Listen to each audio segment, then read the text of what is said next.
बिस्मिल्लाहिर्रहमानिर्रहीम। अस्सलाम वालेकुम। आज हम बात करेंगे 4 अहम केसेस के हवाले से। 2 अहम केसेस की सुप्रीम कोर्ट में समाअत हुई है और चीफ जस्टिस उमरता बंदयाल साहब ने बड़ा अहम फ़ैसला जारी किया। उसकी तफसीलात आपके साथ शेयर करूँगा। फवाद चौधरी और फिरदौस आशिक अवान के हवाले से पेशावर हाई कोर्ट के बड़े सख्त रिमार्क सामने आए हैं, उसके हवाले से बात करेंगे। जाली मनफी रिपोर्ट्स जारी करने के इल्ज़ाम में FIA ने 9 अफराद को इस्लामाबाद से गिरफ़्तार किया है और साथ ही पंजाब पुलिस ने 9 बदउनवान SHOs को बरतरफ़ किया है जो गैर कानूनी काम में और जिनके बारे में ये ख़दशा था कि वो शरीफ माफिया के पे रोल पर काम कर रहे थे लाहौर में, जिनके ख़िलाफ़ ये फ़ैसला किया गया है। पहले हम बात कर लेते हैं फवाद चौधरी और फिरदौस आशिक अवान के हवाले से। परवेज़ मुशर्रफ केस में जब साबिक़ चीफ जस्टिस मरहूम जो आबिद सेठ थे, उन्होंने ये फ़ैसला दिया था कि अगर परवेज़ मुशर्रफ की डेथ हो जाती है तो उनको ला के 3 दिन तक लटकाया जाए डी चौक पर। इस पर वफाकी वज़ीर कानून ने भी बात की थी। उस वक्त के जो अटार्नी जनरल थे जो अनवर मंसूर साहब, उन्होंने भी कहा था। फ़रूक नसीम साहब ने भी ये बात की थी। साथ फवाद चौधरी, फिरदौस आशिक अवान, शहजाद अकबर, इन सारे लोगों ने उस पर जो इख्तलाफ किया था और एहतजाज किया था और उस फ़ैसले की मज़म्मत की थी कि ये कहना कि उनकी लाश को लटकाया जाए, इस हद तक मज़म्मत की गई थी। जिसके बाद उनकी तो डेथ हो गई, वो तो अल्लाह को प्यारे हो गए, लेकिन साथ ही तौहीन अदालत की एक कार्रवाई शुरू हो गई थी, जिसमें तौहीन अदालत की कार्रवाई में 2 रुकनी बेंच था जो उस केस की समाअत कर रहा था। पहले शहजाद अकबर ने, फ़रूक नसीम साहब ने और अनवर मंसूर साहब ने माज़रत कर ली थी, उनकी माफ़ी कबूल हो गई थी। और फवाद चौधरी और फिरदौस आशिक अवान वो पहले पेश नहीं हो रहे थे, आज वो पेश हुए। अदालत में पेश होने के बाद उन्होंने मशरूत माफ़ीनामा लिख के दिया। अदालत ने उनकी कहा कि जाएं और सज़ा मुशर्रफ को सज़ा सुनाने वाले जज की कब्र पर जाकर मुआफ़ी मांगें, ये कहना था पेशावर हाई कोर्ट का। और उन्होंने जो फ़ैसला है उसको महफूज कर लिया है। आया वो उनकी माफ़ी कबूल करते नहीं करते, इसका फ़ैसला वो करेंगे। जाली मनफी रिपोर्ट जारी करने पर इस्लामाबाद में जो कोरोना वायरस की जाली मनफी रिपोर्ट्स जारी करने पर वफाकी तहकीकाती इदारे ने इस्लामाबाद में मौजूद 2 लैब के 9 मुलाजमीन को गिरफ़्तार किया है और उनके ख़िलाफ़ मुकदमा दर्ज किया है। अदालत से मुलज़मान का जिस्मानी रिमांड हासिल किया गया है और ये G8 और ब्लू एरिया में वाक़ 2 जो इसमें लैब्स थी वो ये जाली कोरोना के सर्टिफिकेट जारी करती थी। FIA के महकमा इमिग्रेशन ने कुछ मुसाफिरों को मनफी कोविड रिपोर्ट्स को मशकूक पाया और उन्हें तफ्तीशी विंग के साथ शेयर किया। तहकीकात के दौरान ये इंकशाफ हुआ कि दी गई रिपोर्ट्स का रिकॉर्ड दोनों लैब्स के पास मौजूद नहीं है। मुबैना तौर पर लैब्स के मालकान और अमले ने कुछ ट्रैवल एजेंटों के साथ रवाबित कायम करके और जाली मनफी रिपोर्ट जारी की थी और जिसके बाद ये सारा मामला हुआ। अब बदकिस्मती ये है कि ये वो लोग हैं जो रियासत को बदनाम करते हैं और जब कोई एक शहरी बैरून मुल्क चला जाए और इन जाली मनफी जो जाली रिपोर्ट है उसकी बुनियाद पर और वहाँ उसका कोविड मुस्बत आ जाए तो वो सिर्फ़ उस पे नहीं पूरे मुल्क पे पाबंदी लग जाएगी उस मुल्क की तरफ से कि वहाँ का जो निज़ाम है वो ठीक नहीं है। तो ऐसे लोगों के ख़िलाफ़ सख्त कार्रवाई होनी चाहिए। अवामी शिकायत का जो बढ़ता हुआ रुझान था और पुलिस SHOs के हवाले से जो पुलिस को शिकायत थी और एहतसाबी जो मैकेनिज़्म था उसको बेहतर करते हुए रावलपिंडी में तैनात 9 बदउनवान स्टेशन हाउस ऑफिसर्स SHOs को ओहदों से बरतरफ़ किया गया है। इनके ख़िलाफ़ कार्रवाई पंजाब के 21 ग्रेड के एडिशनल इंस्पेक्टर जनरल की जानिब से की गई। इंक्वायरी की रोशनी में एक अहदेदार ने रिपोर्ट दी है कि पंजाब पुलिस के इंस्पेक्टर जनरल सरदार अली ख़ान ने रावलपिंडी में दागदार प्रोफाइल के हामिल थानेदारों की तैनाती की शिकायत पर तहकीकात का हुक्म दिया, जिनके नतीजे में 2 सीनियर पुलिस अफसरान ने 19 थानेदारों का रिकॉर्ड चेक किया और उनके खिलाफ कार्रवाई की सिफारिश की, जिन्हें हाल ही में सिटी पुलिस ऑफिसर रावलपिंडी ने तैनात किया था। इंक्वायरी रिपोर्ट में बताया गया कि रावलपिंडी में 9 थानेदार बदउनवान हैं और मुस्तकबिल में इनके इस किस्म की तकरीरों पर पाबंदी लगाने का कहा गया। एक एहलकार ने कहा कि इंक्वायरी रिपोर्ट के मुताबिक सिटी पुलिस ऑफिसर ने 2 थानेदारों को ओहदों से हटा दिया, जबकि रीजनल पुलिस ऑफिसर ने दीगर 7 अफसरान को फील्ड पोस्टिंग से रोक दिया है। और IG पंजाब की तरफ से जो महकमाती एहतसाब है उसको तेज़ किया गया और सूबे भर के 50 दीगर पुलिस अफसरान जिसमें 26 SP हैं, सुप्रिटेंडेंट ऑफ पुलिस, और 13 असिस्टेंट सुप्रिटेंडेंट ऑफ पुलिस हैं शामिल हैं, जिनसे वजाहत तलब की गई है कि उन्होंने अवामी शिकायत का अजाला क्यों नहीं किया और आवाम ने जो उनसे जो इस्तदा की थी वो क्यों नहीं मानी गई। शिकायती मरकज़ 1787 की कारकर्दगी का भी जायज़ा लिया गया और IG पंजाब की तरफ से ये कहा गया कि जिसको पुलिस अफसरान के ख़िलाफ़ शिकायत है, जो पुलिस अफसरान उनकी बात नहीं सुनते या कानून के मुताबिक काम नहीं करते, वो 1787 पे कॉल करें। ये शिकायती मरकज़ है पुलिस अफसरान के ख़िलाफ़ और उन पुलिस अफसरान के ख़िलाफ़ कार्रवाई की जाएगी और मैं समझता हूँ कि ये एक खुशाइंद बात है।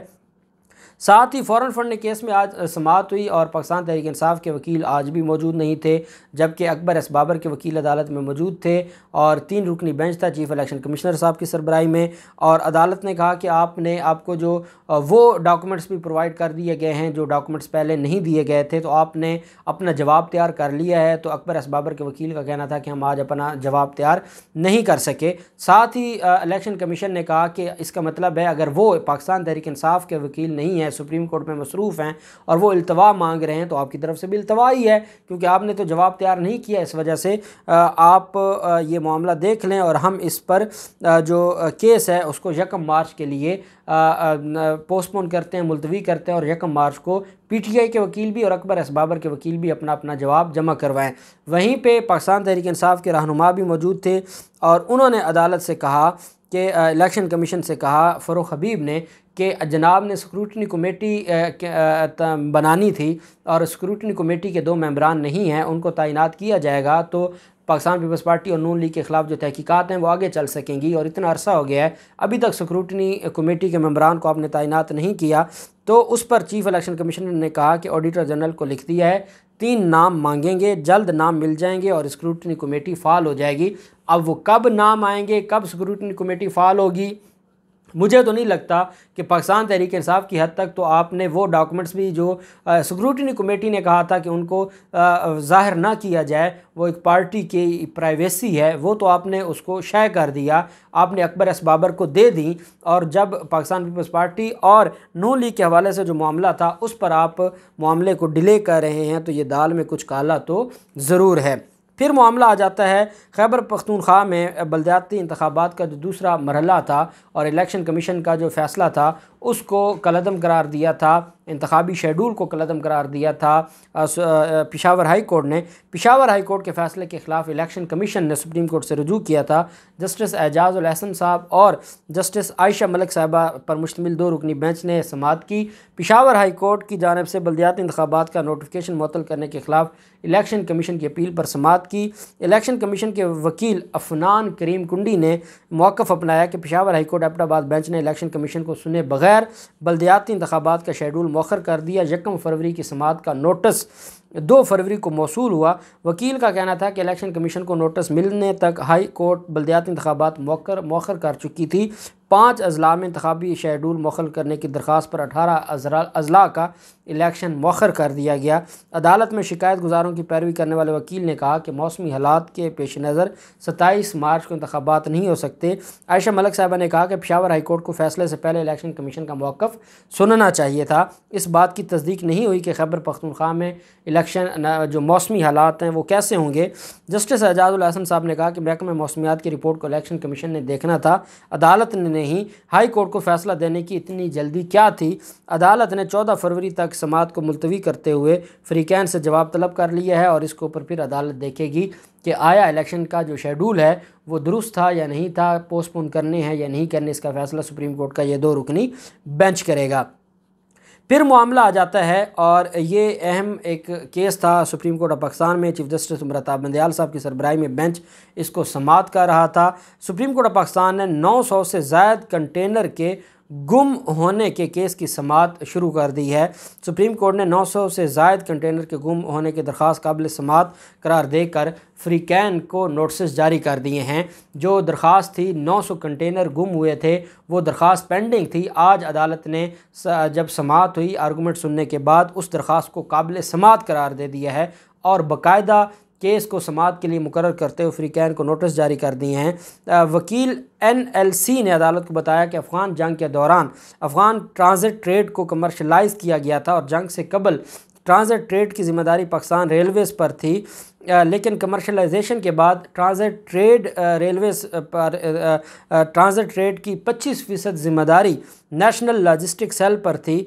वकील के मुताबिक पीटी से कंटेनर स्पेन और अमान गढ़ कस्टम्स रिपोर्ट तक पहुंचाने होते थे।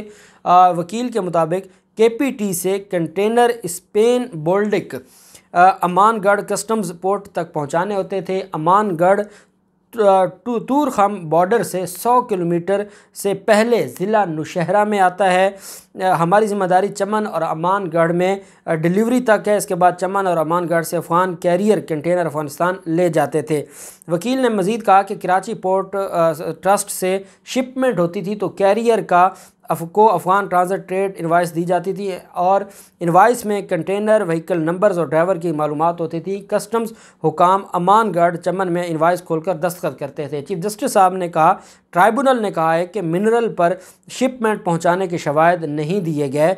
वकील ने जवाब दिया, हमने अमानगढ़ नौशहरा तक शिपमेंट पहुंचा दी थी। चीफ जस्टिस ने कहा कि सिंध हाई कोर्ट ने भी कहा है कि डिलीवरी के दस्तावेज़ात नहीं दिए गए। जो कंटेनर्स कराची पोर्ट से उठाए गए उसका रिकॉर्ड कहाँ है? चीफ जस्टिस ने कहा कि अफ़गान हुकाम कहते हैं कि हमने कार्गो वसूल नहीं किया। आप ये कहते हैं कि ज़िम्मेदारी सिर्फ कस्टम्स स्टेशन तक डिलीवरी देना थी। हमारे पास केस गलत शवाहिद का है। वकील NLC ने कहा कि अमानगढ़ कस्टम्स स्टेशन तक हमारी डिलीवरी को गलत पेश किया गया। चीफ जस्टिस ऑफ पाकिस्तान ने कहा कि ट्राइब्यूनल और हाई कोर्ट ने भी कहा है कि 940 कंटेनर्स लापता हैं। वकील ने कहा कि हमारी ज़िम्मेदारी 25% कार्गो की थी जिसे अफ़गान हुकूमत ने कन्फर्म किया है और कार्गो अमानगढ़ और चमन पहुंचाकर उसकी रसीद ली जाती थी और हमने अपनी ज़िम्मेदारी पूरी की है और हम इस सारे के सारे मामले से सुरखरू होते हैं। अदालत ने कहा, आपका जो मामला है वो हम देखेंगे, आपकी जो दरख्वास्त है उसको आप काबिल समाअत करार देते हैं और 900 कंटेनर्स जो पाकिस्तान ने एक ज़िम्मेदारी ली और वो कराची पोर्ट पर और बिन कासिम पोर्ट पर आते थे, वहाँ से जो अफ़गानिस्तान पहुँचाने होते थे 900 कंटेनर्स गायब कर दिए गए थे और ये इन्हीं माफियाज़ की तरफ से किए गए थे और ये बहुत अहम केस है पाकिस्तान की तारीख़ का और इसको काबिल समाअत करार देना ये चीफ जस्टिस उमरता बंदयाल साहब का एक तारीख़ी फ़ैसला है। अब इस पर मज़ीद समाअत शुरू हो गई है। देखते हैं कि ये ऊँट किस करवट बैठता है, नवाज़ शरीफ का हाथ था या आसिफ जरदारी का। इससे कम दर्जे का कोई भी शख्स इतना बड़ा काम नहीं कर सकता या फिर मौलाना फजलुर रहमान का हो सकता है क्योंकि उस वक्त मुत्तहिदा मजलिस अमल के बाद भी सारी चीज़ें चलती रही। देखते हैं, जो भी तफसीलात होंगी आपके साथ शेयर करते रहेंगे। अल्लाह पाक पाकिस्तान का हामी नासिर हो। बहुत शुक्रिया। अल्लाह हाफिज़। पाकिस्तान जिंदाबाद।